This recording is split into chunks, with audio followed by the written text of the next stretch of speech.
Our bodies were designed to get to a rest state.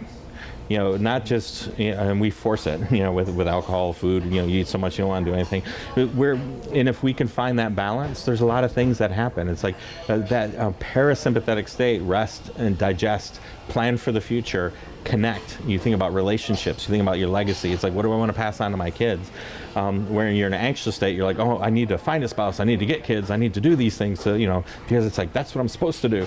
And that comes from an anxious state, not a contemplative one. It's like dating with all the date websites and stuff too. It's like, again, people's goal is to get something, get with somebody or get this kind of person like we date, like we shop for cars, yes, rather than just living our lives. It's transactional. Yep. And we think that if we do all things the right way, then we're going to get exactly what we want. Happy. Yeah, when we'd be happy. No, you start by being happy first. It's like when I have a client who tells me, it's like I really want to learn to dance and go to a dance. So it's like, I'm waiting to find someone who'll go dance with me. And I'm like, well, if you want to find someone who dances, go where people dance. We're always reaching for something somewhere else, mm-hmm, and never really taking the time to see, like, we are everything. Right. We are enough for ourselves, we're enough for the world, and we have everything we possibly need to reach the levels of happiness and success that we strive to be.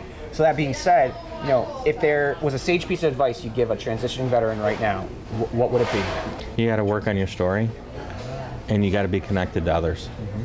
And you got to develop that personal mission, that family relational mission, and a community mission. Because everything that you've done is serving the one on your right and the one on your left, yes, and the country. Yes, yes. Before we close out, I want to let you talk a little bit about Last Out, the eulogy, mm-hmm, of a Green Beret. It's written by a retired Green Beret, Lieutenant Colonel Scott Mann.